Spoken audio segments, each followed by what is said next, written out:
a través de la carta de Pablo a los Filipenses. Y veremos precisamente cómo en medio del sufrimiento, Pablo y la iglesia en Filipo podía decir algo parecido: toda mi fe está puesta en ti, tú eres el que nos consuela, Señor. Así que yo le invito a que me acompañen a Filipenses capítulo 2, versículos 1 al 4. Hoy continuaremos nuestra serie de sermones sobre este hermoso libro. Nuestro tema para hoy es Unidos en Humildad, basado en Filipenses capítulo 2, versículos 1 al 4. Le invito a que aquel que pueda se ponga de pie para leer juntos la palabra de Dios. Dice así la palabra de Dios, Filipenses capítulo 2, versículo 1 al 4.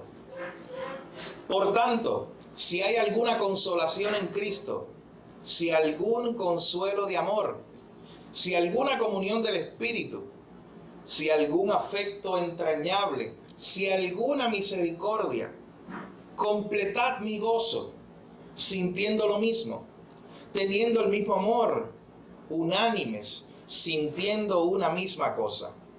Nada hagáis por contienda o por vanagloria, antes bien con humildad, estimando cada uno a los demás como superiores a él mismo, no mirando cada uno por lo suyo propio, sino cada cual también por lo de los otros.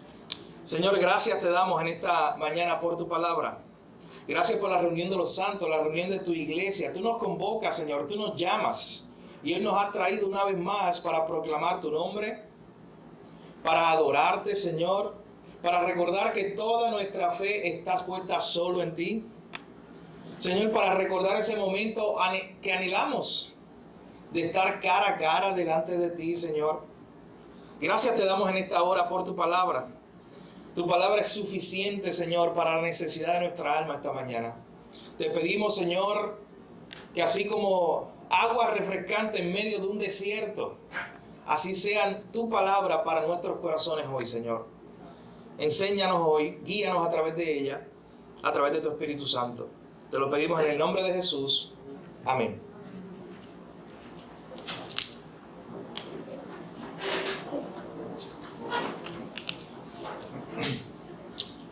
Quiero comenzar con una pregunta que lo va a poner a pensar acerca de su edad. ¿A qué generación perteneces? Usted sabe que los demógrafos, sociólogos y otros estudiosos han hecho algunas estructuras, algunas tablas para identificar las generaciones de la guerra, Primera y Segunda Guerra Mundial, pero particularmente la generación que vino después de 1945-46 en adelante, cuando se acabó la Segunda Guerra Mundial. Y a esa primera generación después de la guerra le llamaron los baby boomers. Después de ahí hay otra generación que es la generación X. Después hay otra generación, que es la mía, que es la generación millennial.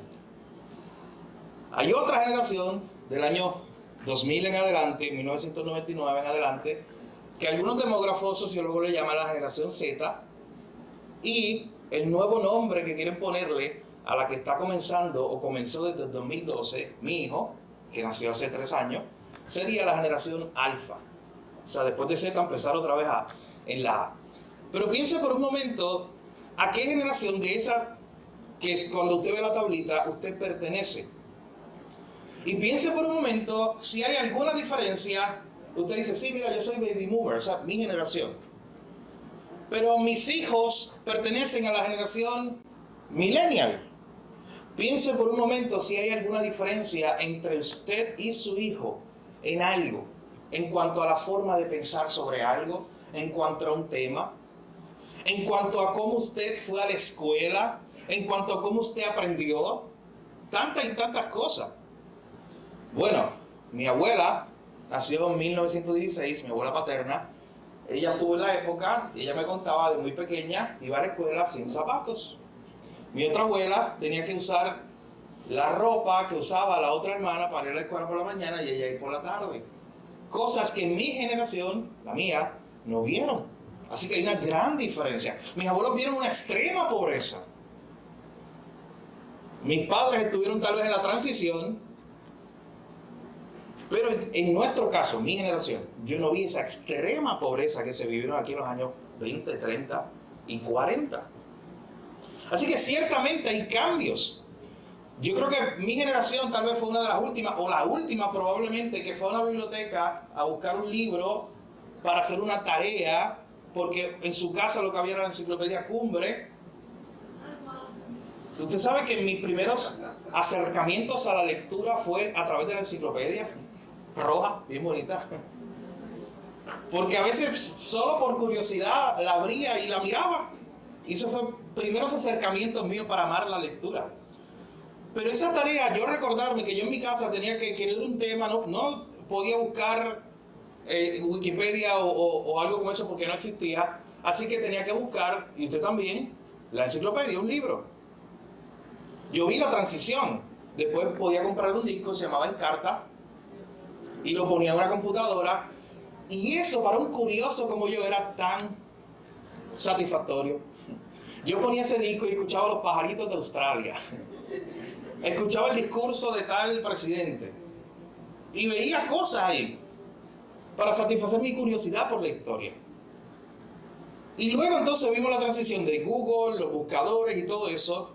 Pero miren la diferencia. Mi hijo tiene 3 años, no vio todo eso, no verá todo eso. Él nace en una generación donde usted tiene una pregunta y automáticamente en segundos, es más, milésimas de segundo, usted ve su teléfono o la computadora y usted sabe que en milésimas de segundo le contesta cualquier pregunta que usted tenga. Y ya para cuando él cumpla sus 18 años o más y vaya a la universidad, va a ser totalmente incluso diferente por cómo se ha movido la tecnología. Lo que quiero que usted piense por un momento es cuán diferentes somos como generaciones. Y a veces qué difícil es ponernos de acuerdo. Y a veces esto llega a extremos, muy lamentables. Por ejemplo, yo recuerdo en las elecciones pasadas aquí en Puerto Rico, hubo un gran debate, innecesario por demás, donde teníamos millennials, jóvenes como yo, diciendo, oye, no dejemos, y lo hacían en forma de broma, pero eso está muy mal, no dejemos que mi abuelito vote, porque ya sabemos que ese es de tal partido y lo que va a hacer es esto y lo otro. Entonces esa era la guerra de, no dejemos que ellos voten. Es más, decían incluso, yo veo los memes, escóndele la tarjeta electoral, escóndele ese día que no salga a votar. Ese era el debate en mi generación. Pero entonces también yo escuché por otra parte a muchos baby boomers, al contrario, era ripostando y diciendo, ¿sabes qué? Los que nos van a llevar a las ruinas son estos millennials. Si los dejamos votar a ellos, ellos destruyen a Puerto Rico. Yo no sé a qué lado usted está, pero lo importante es que usted por un momento vea algo. Vea que esa diversidad de generaciones hace que sea muy difícil ponernos de acuerdo. A veces yo estoy viendo algo desde una perspectiva y mi papá no necesariamente lo ve así. Él vivió otros tiempos y ve las cosas diferentes. ¿Cuántas veces mi papá me ha dicho, no, pero es que tú no viviste esos tiempos? ¿Cuántas veces tú como hijo no escuchaste quizás a tu papá diciéndote, no, pero en mis tiempos era muy difícil? Lo que pasa es que tú no has llegado ahí. Deja que tú pases por ahí. Y diferencias generacionales. Y a veces no nos podemos poner de acuerdo. Imagínate en una iglesia como esta hay personas de diferente edad, personas de diferentes generaciones. Y lo que vamos a ver en la palabra de Dios en esta mañana es un mensaje que Pablo le está hablando a una iglesia como la de nosotros y le está diciendo, no me importa sus diferencias generacionales, no me importa de cuál background ustedes vienen, cómo fue su crianza, ustedes en Cristo tienen que tener una misma mente, tienen que pensar igual. ¡Wow! ¡Qué difícil, Pablo! Humanamente. La persona más cercana a mí, mi esposa, no piensa igual que yo. Yo no pienso igual que ella, yo no pienso igual que yo. Y muchas veces yo estoy pensando adelantado algo y ella no ha pensado, ella está en el otro lado. O al contrario también. Así que imagínate, la persona más cercana a mí y pensamos muchas veces diferente. Entonces Pablo dice, oye, cuando estás en la iglesia, que no es que tienes una persona al lado, tienes 20, 30, 40, 60, 100 personas. diferentes grupos culturales,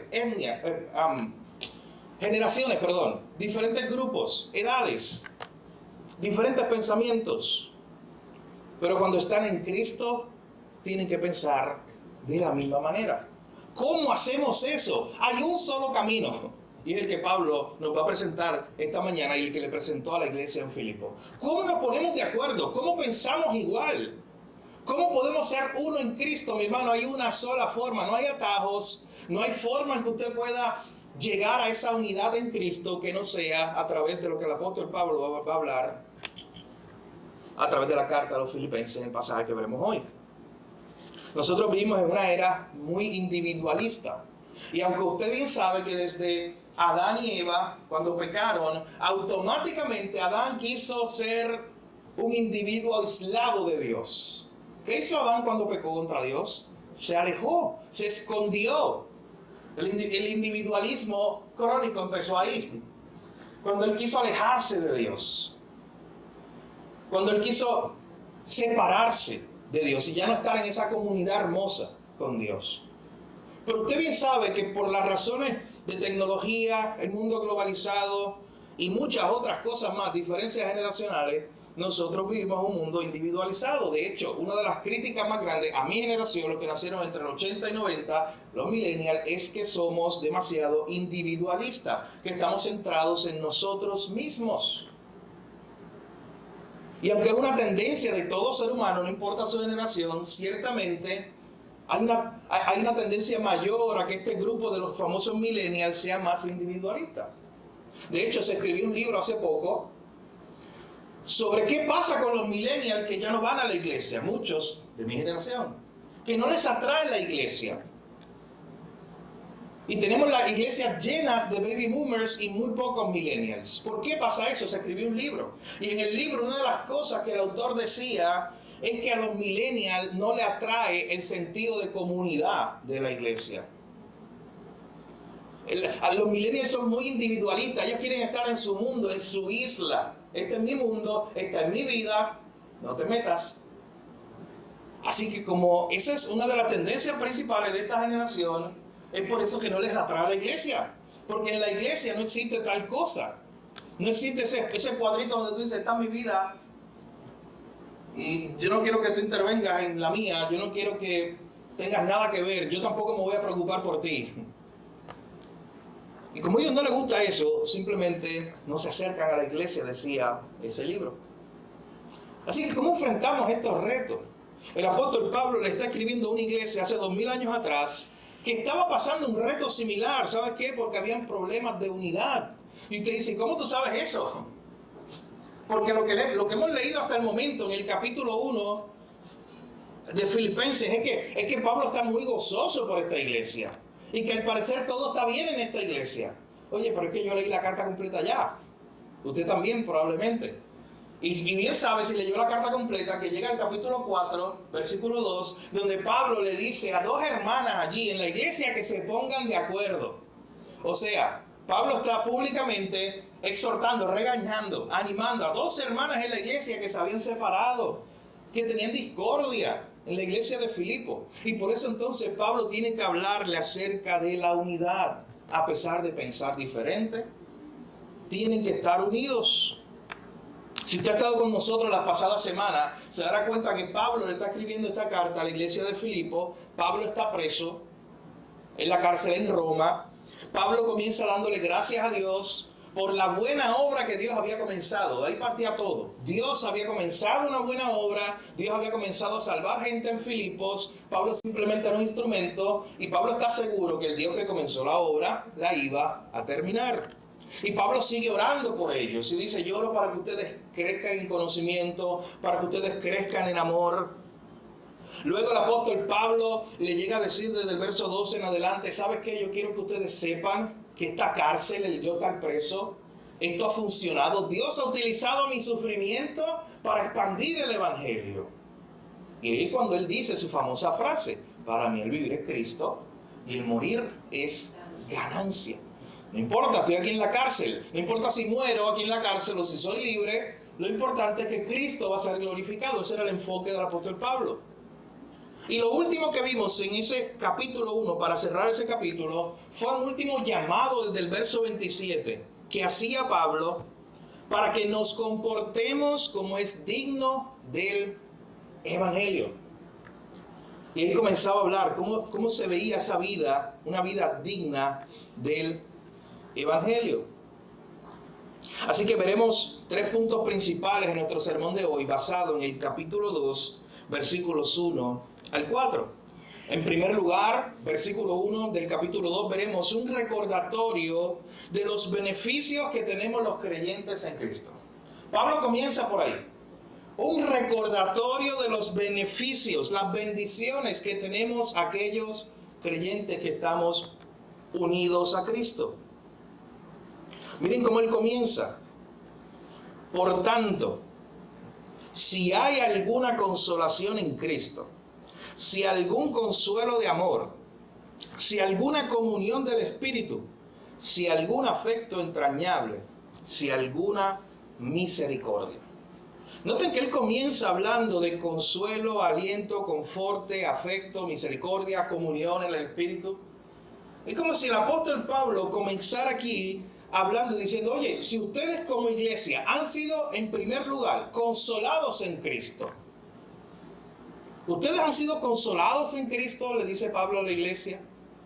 Recuerden el verso anterior, allá al final del capítulo 1. Pablo lo último que habló en el capítulo 1 era lo siguiente, verso 29. A vosotros os he concedido a causa de Cristo, no solo que creáis en Él, sino que también que sufran por Él.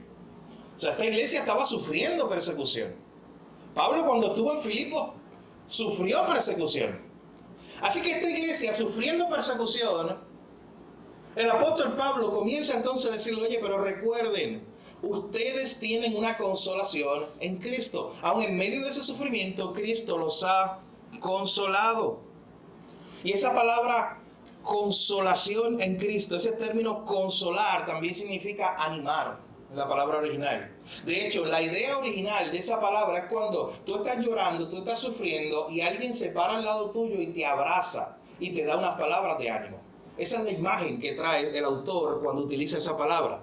O sea, en otras palabras, él está diciendo, mira, ustedes como iglesia están sufriendo, pero yo quiero que recuerden que en Cristo ustedes tienen consolación.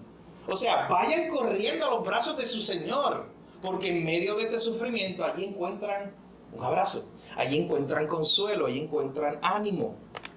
Así que, por medio del Hijo, en Cristo, somos consolados en medio del sufrimiento. El apóstol Pablo quería que estos hermanos recordaran eso. Pero también miren lo que dice después, si hay alguna consolación en Cristo. Segundo lugar, si hay algún consuelo de amor. Y la palabra que utiliza Pablo ahí para hablar de consuelo de amor tiene que ver con la palabra anterior. Pero en esta ocasión no solamente es alguien que te abraza cuando estás llorando y te anima. Esa palabra consuelo de amor implicaba en la época que Pablo la escribió alguien que te decía algo al oído. O sea, alguien que te abraza, te está consolando en medio de un dolor o sufrimiento que tú tienes, pero se acerca a tu oído y te dice algunas palabras de ánimo. Así que aquí tenemos al apóstol Pablo diciendo que aun cuando ellos están sufriendo, él mismo está sufriendo porque él está en una cárcel, aun cuando ellos estén sufriendo persecución, ellos recuerden que hay una consolación que tienen en Cristo, que hay un consuelo de amor. Algunos autores dicen que probablemente Pablo esté refiriéndose al Padre, porque en otras cartas de Pablo, Pablo habla del Padre como el gran consolador. Y luego miren lo que dice después, si alguna comunión del Espíritu. Hay un autor que dice que probablemente Pablo tiene la idea de la Trinidad aquí. Menciona al Hijo, la consolación en Cristo, menciona el consuelo de amor en referencia al Padre y menciona la comunión del Espíritu. Y lo que el apóstol Pablo le está recordando a la iglesia en Filipo es, oye, ustedes están en el verso 29, o sea, ustedes como yo están sufriendo por ser creyentes. En medio de ese sufrimiento recuerden al Dios Trino. En medio de ese sufrimiento recuerden la consolación, ese abrazo que tienen en Cristo. Cristo los consuela en medio del sufrimiento. Recuerden la consolación de amor del Padre, esas palabras de aliento. Y recuerden su comunión con el Espíritu Santo. En otras palabras, Él está diciendo, ustedes están sufriendo, pero recuerden que ustedes no sufren solos. Hermano, y este es uno de los puntos principales de esta mañana. El cristiano nunca sufre solo. En primer lugar, si está en Cristo, en este contexto, Pablo está diciendo, el creyente que está en Cristo, aunque esté padeciendo, es consolado por Jesús, tiene el consuelo de amor del Padre, y en medio del sufrimiento puede estar seguro de algo. Tiene una consolación, o una comunión, por medio del Espíritu. O sea, en otras palabras, el Espíritu Santo está con él, con el creyente. Pero hermano, el cristiano nunca sufre solo. Cuando tú estés sufriendo la próxima vez, mire para el lado y no veas a nadie, humanamente hablando, en medio de tu sufrimiento, y tú eres un creyente, puedes estar seguro, Pablo se lo está diciendo aquí a la iglesia, que tú tienes esa comunión del Espíritu Santo. En otras palabras, el Espíritu Santo sí está contigo en medio de ese padecimiento, en medio de ese sufrimiento. Así que el apóstol Pablo está siendo muy claro. En Cristo ustedes han encontrado consuelo, han encontrado palabras de aliento, consuelo de amor, tienen esa comunión con el Espíritu, tienen ese afecto entrañable, han encontrado misericordia. Miren todos los términos que aparecen en el verso 1. Si ustedes tienen todo eso, noten cómo comienzan cada frase, comienza. Si ustedes tienen esto, si ustedes tienen lo otro, si ustedes tienen aquello. Así que noten lo que Pablo está haciendo. Está diciendo, oye, si ustedes tienen el consuelo en Cristo, en medio del sufrimiento, si ustedes tienen el consuelo de amor del Padre, si ustedes tienen comunión del Espíritu, si ustedes han experimentado el afecto entrañable y la misericordia de Dios, ahí entonces dice lo que dice en el verso 2. Hace un llamado a la unidad. Si ustedes tienen todo esto en Cristo, miren cómo comienza el verso 2 en nuestro segundo punto. Completen mi gozo. En otras palabras, yo estoy gozoso. Desde el capítulo 1 Pablo decía, yo estoy gozoso por ustedes, por lo que Dios está haciendo en ustedes. Pero para que mi gozo sea completo, para que mi gozo sea perfecto, completen mi gozo haciendo esto. Noten que esto que nos va a pedir Pablo, desde el versículo 2 en adelante, este llamado a que sean uno, ese es el punto número 2, un llamado a la unidad. Este llamado a que sean uno, lo hace partiendo de la premisa del versículo 1. O sea, si en Cristo tienen consuelo, si en el Padre tienen consuelo, si tienen la comunión del Espíritu, si tienen el afecto, el amor de Dios, si tienen la misericordia de Dios, ustedes deben vivir de esta manera, como presenta ahora en el versículo 2, un llamado a la unidad. Noten lo que le dice, sientan lo mismo, tengan el mismo amor, estén unánimes, sintiendo una misma cosa. Hay otras traducciones que presentan la idea de una forma más concreta diciendo, piensen de la misma manera, como iglesia. O sea, en otras palabras, a la luz de lo que ya Dios les ha dado, ustedes vivan de esta manera. Ya Dios les dio las herramientas para que ustedes puedan vivir unidos como iglesia, para que ustedes como iglesia puedan enfrentar el sufrimiento.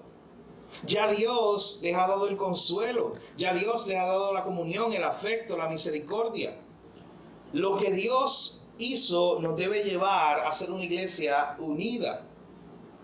En otras palabras, si Él nos amó, Pablo también dice en otra carta, debemos aprender nosotros a amar. Si Él nos perdonó, debemos nosotros aprender a perdonar. Si Él se entregó por nosotros, debemos hacer lo mismo por nuestros hermanos. Así que al final de cuentas, Pablo comienza a decir, piensen de la misma forma, sientan lo mismo. Hermano, eso no es algo fácil de hacer. Yo comenzaba el sermón hablando un poco de las diferencias generacionales para que tengamos una idea de qué difícil es ponerse de acuerdo dos personas que piensan diferente. No es algo fácil llegar a este punto de unidad. Piense cuando, a mí me encanta contar esta historia una y otra vez, cuando Jesús trae consigo a sus discípulos, era gente muy diferente. Pensaban muy diferente. Simón el Celote pensaba que lo mejor para su país era la independencia de Israel, que Israel fuera un país libre del yugo de Roma. Eso pensaba Simón el Celote. ¿Y sabe qué? Él pertenecía a una secta o a un grupo, a un partido que estaba dispuesto incluso a usar las armas, a hacer una revolución. Incluso había una facción de ellos, de los celotes, que se llamaban los sicarios. De ahí salieron el término sicario.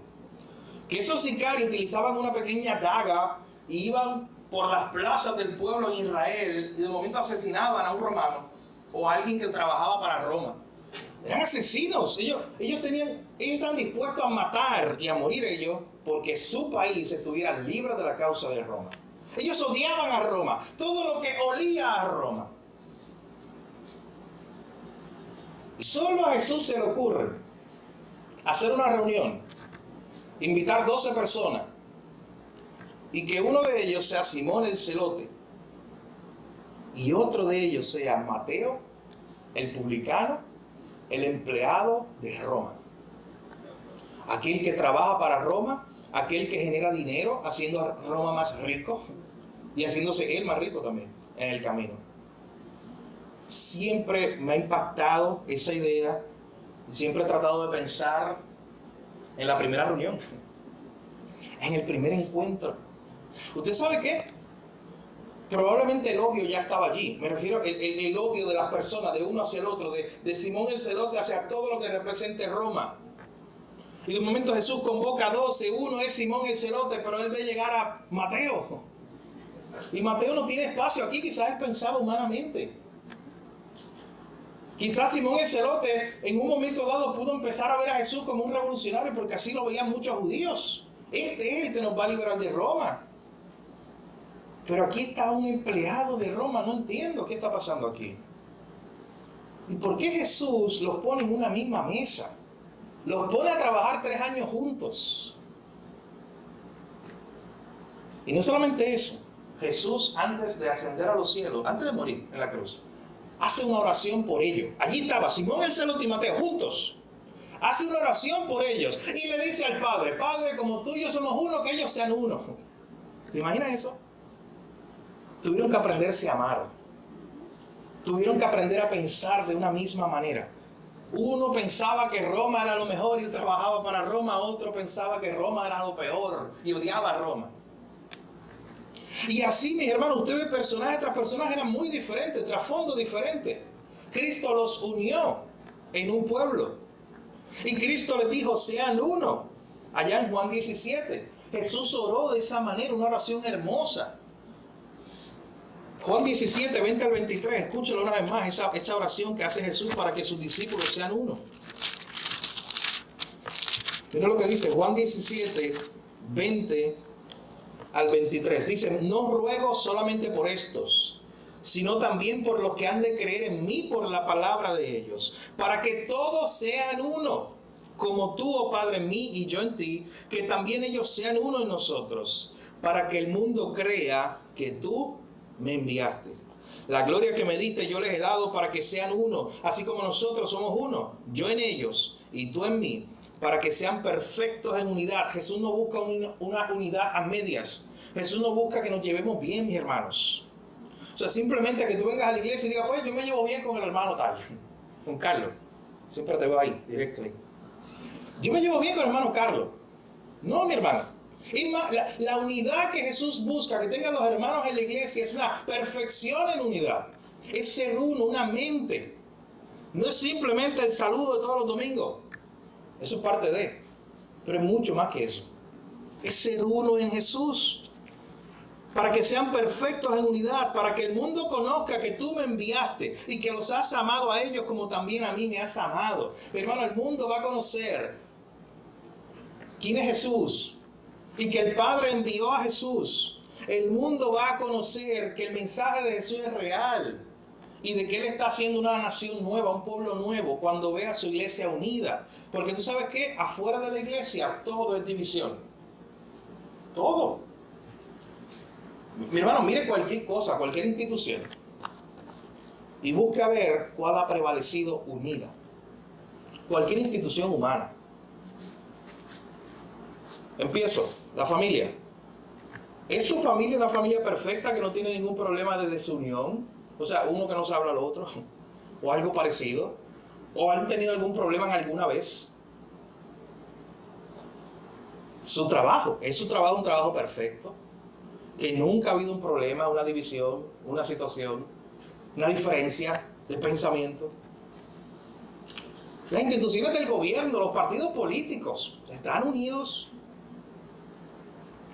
Mi hermano, busque cualquier cosa, cualquier institución humana, y no encontrará algo que se supone que esté tan unido como tú y yo, como lo es la iglesia. Y el hecho de que nosotros estemos tan unidos, siendo uno, teniendo una misma mente, es lo que le va a dar testimonio allá afuera. Porque allá afuera la gente va a decir, oye, no nos podemos poner de acuerdo en nada. ¿Usted sabe por qué muchas veces el pueblo, tú y yo, tenemos muchas situaciones difíciles en cuanto a forma de gobierno? En cuanto a que uno dijera, oye, pudiéramos estar mejor en Puerto Rico, en nuestro país. Porque los que se supone que están encima de nosotros, como líderes políticos, trabajando juntos, aunque tengan ideas diferentes, trabajando juntos por el bienestar de los ciudadanos, como están tan divididos, nunca se ponen de acuerdo. Y tú y yo llevamos las consecuencias. Siempre ha sido así, no es en Puerto Rico nada más, mi hermano, eso es Estados Unidos, eso es China. Es la naturaleza humana. No nos pusimos de acuerdo. Entonces Cristo está llamando a la iglesia a ser una comunidad diferente en todos los sentidos. Mi hermano, si la iglesia se parece demasiado al mundo, hemos perdido el norte. Si en la iglesia hay los mismos problemas que hay allá afuera en el trabajo, hemos perdido la esencia de lo que es la iglesia. Mi hermano, la iglesia tiene que ser un cuerpo unido. Pablo le dice allí en el versículo 2, oye, sientan lo mismo, tengan el mismo amor. Estén unánimes, sientan una misma cosa. Tengan la misma mente. Pónganse de acuerdo, en otras palabras. Pablo ya le había hablado de esto. Noten el verso 27 del capítulo 1, cuando les está hablando de que se comporten como es digno del evangelio de Cristo. Miren lo que dice. Para que sea que vaya a veros o que está ausente, yo oiga de vosotros que ustedes están firmes en un mismo espíritu, combatiendo juntos, combatiendo unánimes. O sea, ya Pablo le ha hablado de esto. Noten el argumento lógico de Pablo. Si ustedes han recibido el consuelo de Cristo, si ustedes han recibido el consuelo de amor, si ustedes tienen esa comunión con el Espíritu Santo, si ustedes han recibido el afecto y el entrañable el amor, la misericordia de Dios, tienen que como iglesia aprender a vivir de esta manera. En otras palabras, se lo resumo con esta idea. Miren cuánto Dios los amó y aprendan a sí mismos a amarse los unos a los otros. Eso es lo que dijo Pablo. Miren ese amor que Dios ha tenido por ustedes. Ese es el modelo. Entonces busca a tu hermano y ámalo así. Pero es que él no me ama para atrás. No importa, ámalo. Pero es que es difícil. Pues ámalo. Vuelvo al ejemplo de Cristo. ¿Tú sabes qué hizo Cristo con los más difíciles? Los amó más. Cristo tenía 12 discípulos. 3 de ellos eran los más problemáticos, según los registros que nos han llegado. Piensa, ¿quiénes eran los más problemáticos? Pedro, Juan y Jacobo. Eran los más difíciles de tratar. ¿Cómo lo sabemos? Porque hay muchas escenas en los evangelios que acreditan eso. Ustedes recuerdan que llegó un momento dado donde Juan y Jacobo están pidiendo posiciones, están pidiendo un nuevo estatus, donde Juan y Jacobo están pidiendo que caiga fuego del cielo para los samaritanos. Esos eran ellos, el hijo del trueno o los hijos del trueno. Pedro, yo no tengo que explicar mucho de Pedro. Usted sabe quién era Pedro. Así que tenemos los personajes más difíciles, probablemente. Y usted puede pensar, pues Jesús, a esta gente que eran los más difíciles, los tenía aparte. En cuanto a que no estaba mucho con ellos. Él estaba con los 9 siempre. Al contrario, ¿sabes qué hacía Jesús? Vemos en el registro de los evangelios que Jesús tenía 3 discípulos que siempre estaba con ellos. ¿Y sabes quiénes eran? Pedro, Jacobo y Juan. Los que tú y yo catalogamos como los más problemáticos. En la escuela, cuando el nene era el más problemático, yo creo que lo hagan todavía, o no sé si lo hacen todavía, pero la maestra, ¿qué hacía? Lo sacaba ya el sonido por el otro lado. Lo separaba el grupo. Entonces, noten lo que hace Jesús. A los que son más difíciles, a eso les dedico más atención y los amo. Así que sigamos ese modelo de Jesús. Seamos esa comunidad, veamos el amor de Dios que ha tenido para con nosotros y aprendamos a ser una comunidad de amor de la misma manera. Sintamos lo mismo, tengamos el mismo amor, seamos unánimes, sintiendo una misma cosa. Miren conmigo el tercer y último punto. El camino a la unidad. Los versículos 3 y 4. Porque entonces ya hemos planteado lo que Pablo nos está exhortando. Si ustedes ya han sido consolados en Cristo, han recibido el consuelo del amor del Padre, si ustedes tienen la comunión del Espíritu Santo, si ustedes han disfrutado del afecto de amor de Dios, si han disfrutado de la misericordia de Dios, aprendan a ser uno en Cristo. Y ya hemos visto que esa es la exhortación, pero eso es muy difícil, vivirlo en la vida real. Mi hermano, hay un solo camino a la unidad. Hay una sola forma. Está ahí en el verso 3 y 4. Mira, usted dice, pero es que es imposible. Yo pienso demasiado, yo pienso muy diferente a aquel hermano. Es que yo pienso a años luz de fulano de tal. Yo no creo que yo me pueda poner de acuerdo con Carlos. Es muy difícil, porque él piensa diferente a mí. Él es de otra generación, él piensa de una manera, yo pienso de otra. Es muy complicado. Hay una forma de ponernos de acuerdo y ser uno en Cristo. Pablo nos las da en los versos 3 al 4, escúchala bien. Nada hagáis por contienda o por vanagloria, antes bien con humildad. Ese es el antídoto. Antes bien, hacerlo todo con humildad, estimando cada uno a los demás como superiores al mismo.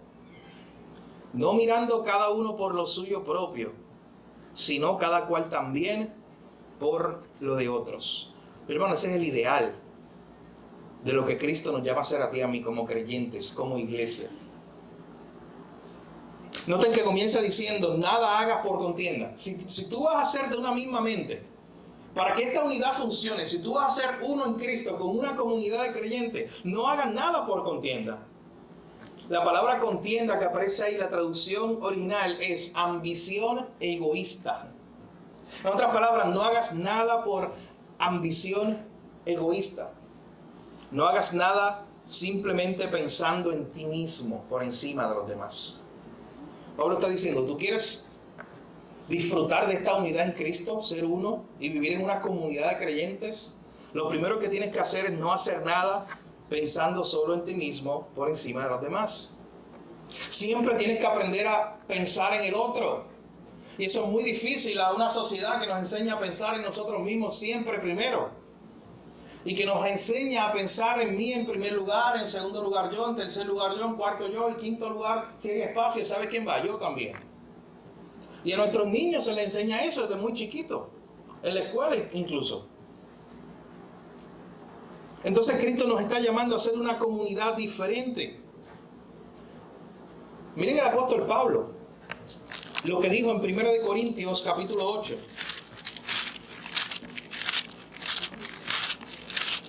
El apóstol Pablo está hablando del debate acerca de si se podía comer cierta comida.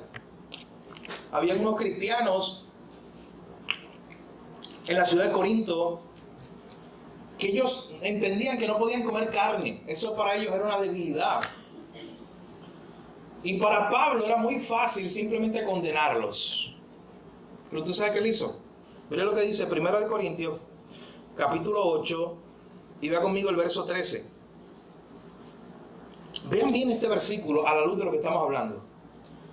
Pablo dice, por lo cual, si la comida le es a mi hermano ocasión de caer, no comeré carne jamás, para no poner tropiezo a mi hermano.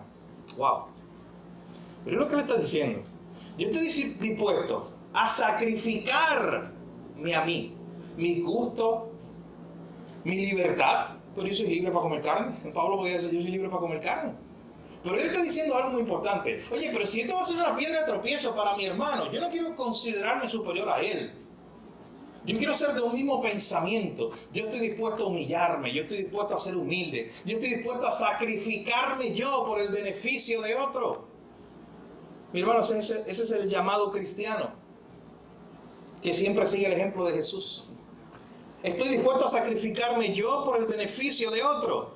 En la versión moderna, o la idea moderna de este pasaje, ¿sabes cómo sería? Es todo lo contrario. Porque nosotros vivimos en una generación donde todo el mundo, especialmente nosotros los millennials, estamos centrados en nosotros mismos, estamos reclamando nuestros derechos, pero no queremos responsabilidades. Solamente queremos sacar un cartel y decir, yo tengo derecho porque yo soy blanco. Y otro saca un cartel y dice, yo tengo derecho pero yo soy negro. Y otro saca un cartel y dice, yo tengo un derecho pero yo soy chino. Y otro saca un cartel y dice, yo tengo derecho porque yo soy de África. Y yo tengo derecho porque yo soy de Japón. Y usted sabe. Cada uno simplemente buscando ponerse en primer lugar. Y Pablo nos está enseñando este modelo que él ha seguido el modelo de Cristo, diciendo, oye, si esto para mi hermano es ocasión de caer, yo no comeré carne jamás. O sea, estoy dispuesto a eso, a sacrificar una libertad mía por amor a mi hermano.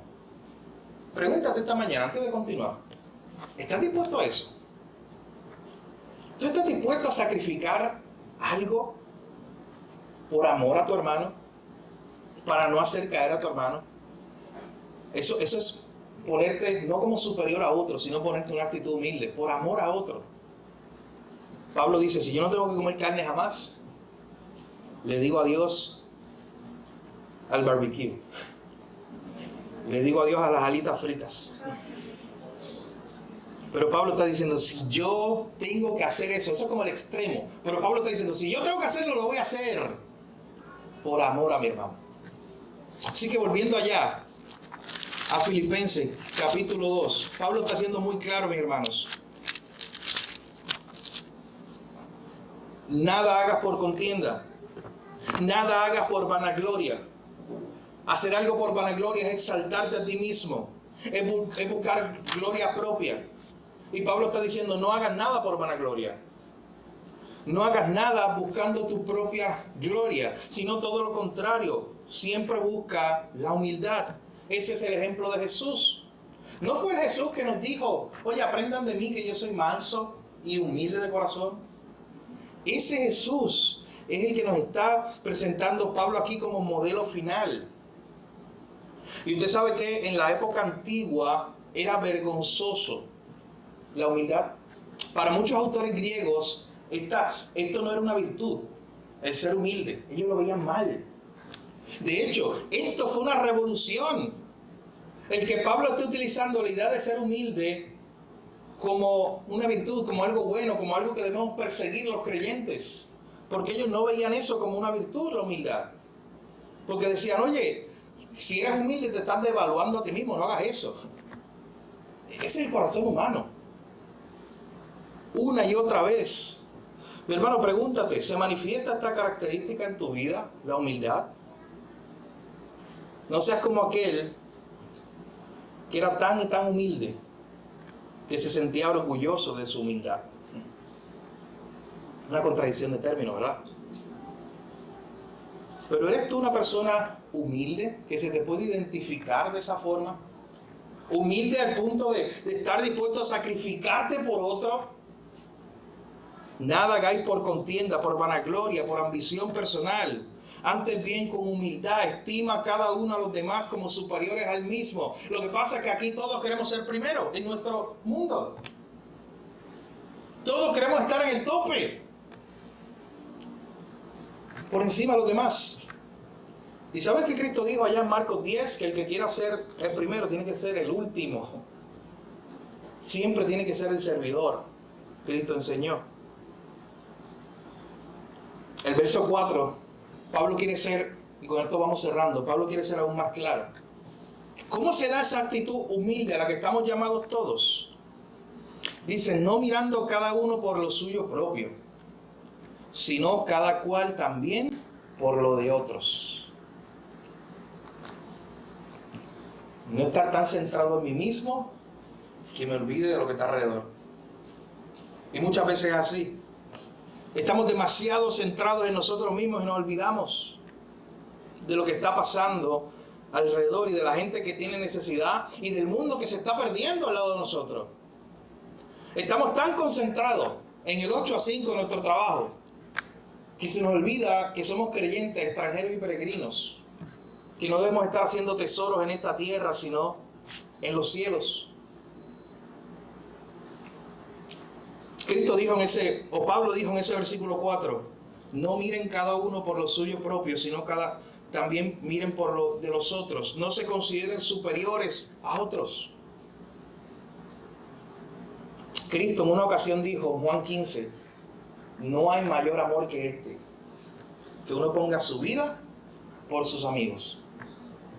Y ese es el ejemplo de él, eso es lo que hizo él. Dice, no hay mayor ejemplo que este, el que uno ponga su vida por sus amigos.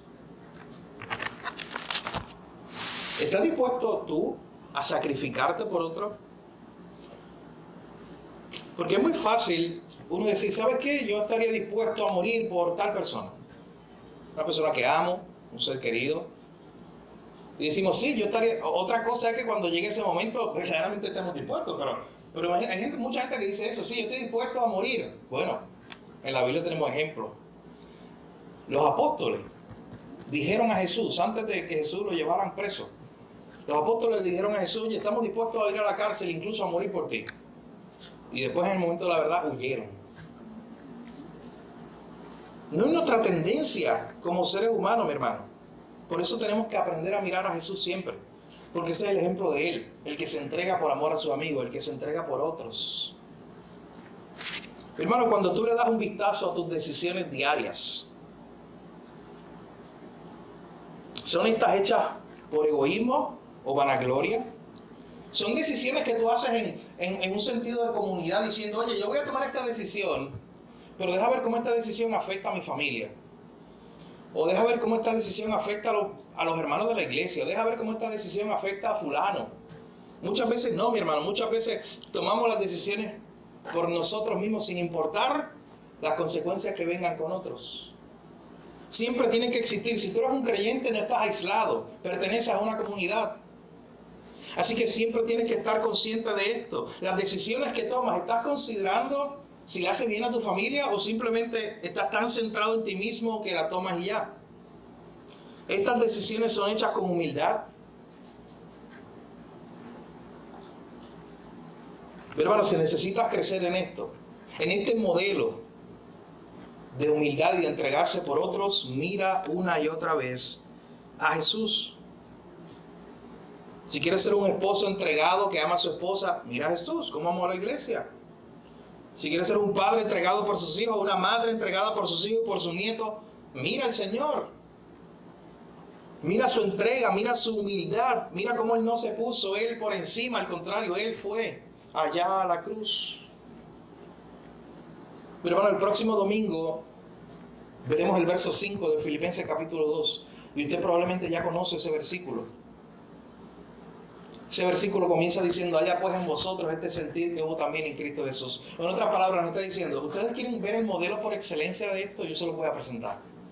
¿Ustedes quieren ver el modelo por excelencia de uno que no se consideró superior, sino que se entregó por otros? Uno que estuvo dispuesto a entregar su vida. Yo se lo voy a presentar. Y es el sermón de la semana que viene, Filipenses 2, 5 al 11. Ese gran himno que se presenta allí en ese pasaje. Mi hermano, oremos en esta mañana para que el Señor nos ayude a ser humildes, porque esa no es nuestra tendencia. Esa no es nuestra naturaleza. Yo siempre busco mi beneficio. Yo siempre busco o estoy centrado en mí mismo más que en los demás. Por eso todos los días tienes que hacer esta oración, mi hermano. Porque si tú no haces esta oración pidiendo al Señor que te haga humilde, todos los días las decisiones que hagas y la forma en que vas a vivir es estar centrado en ti mismo todo el tiempo y no en los demás. ¿Tú quieres ver cuán centrado estás en ti mismo? Mira tus oraciones. Busca, ten una lista en tu mente. Oye, yo oro por los demás. ¿Cuánto yo oro por mis hermanos, por mi familia? O yo estoy tan centrado en mí mismo que aún en mis oraciones eso se refleja. Piensa también incluso en tus inversiones, en cómo tú usas tu dinero, en cómo tú usas tu tiempo. Estás tan centrado en ti mismo que todo tu dinero, todo tu tiempo solo es centrado en ti y no en tu familia, en los hermanos de la iglesia, en amigos. Pero hermano, todos los días debemos orar para ser humildes. Pues repito, no es nuestra tendencia. Todos los días, Señor, ayúdame a ser humilde porque no lo soy. Puedes ir delante de Dios de esa manera. Ayúdame a no mirarme a mí por encima de todos los demás, sino en humildad estar dispuesto incluso a entregarme por otro, porque eso es lo que hiciste tú en la cruz. Mira el modelo de Jesús todos los días, mi hermano. Si tienes el modelo de Cristo ahí todos los días frente a ti, crecerás en humildad, porque verás a aquel que se entregó por cada uno de nosotros. Oremos en esta mañana. Padre, gracias, Señor, te damos. Gracias por tu palabra, Señor. Gracias porque hoy nos ha recordado lo que el apóstol Pablo le recordó a esta iglesia en Filipo, cuando le decía que si hay alguno entre ellos, o si ellos han experimentado, Señor, el consuelo, si ellos han experimentado el amor del Padre, si ellos han experimentado la comunión del Espíritu Santo, si ellos han experimentado el amor de Dios, ahora ellos deben vivir como una comunidad de amor. Ahora ellos deben ser de un mismo pensamiento, ahora ellos deben vivir unidos, Señor. Siendo humildes, no estimándonos como superiores a otros, sino estando dispuestos a sacrificarnos por otros. Señor, ayúdanos a hacer esa comunidad unida, ayúdanos en la iglesia a hacer una cultura diferente al mundo. En el mundo nos dividimos por cualquier cosa. Que así no sea en la iglesia, Señor. Que seamos de un mismo pensar. Que a pesar de que hay diferencias generacionales, culturales, a pesar de que somos diferentes en muchas cosas, ayúdanos a recordar que nos une la cruz, nos une Cristo. Señor, ayúdanos a ser humildes, porque no lo somos, no es nuestra naturaleza. Siempre estamos centrados en nosotros mismos y pocas veces pensamos en los demás. Señor, ayúdanos a través de este sermón a reconocer eso, Señor, que necesitamos crecer en humildad en esta mañana. Y dejar de estar centrados en nosotros mismos, Señor. Y primero estar centrado en ti y luego en nuestro prójimo. Ayúdanos a ver la obra de la cruz como esa obra suficiente. Gracias, Señor, porque tú te entregaste por nosotros y nos diste el mayor ejemplo de entrega y humildad. Señor, a ti te adoramos y te damos gracias. En tu nombre oramos, Jesús. Amén. Mi hermano, que el Señor nos ayude a poder practicar esta virtud de la humildad. Todos los días necesitamos crecer. No va a llegar un día donde usted ya es lo suficientemente humilde, que no necesite crecer más en humildad. Así que usted siempre necesitará crecer en esta virtud. Pídale al Señor todos los días. Mire el ejemplo de Cristo, como veremos la semana que viene, y practíquelo. Practique cosas, comience a practicar. ¿Cómo usted puede practicar esta idea de no considerarse superior a otros, y no estar centrado en sí mismo, sino estar centrado en otros? Hay muchas formas en que usted puede practicar eso, mi hermano.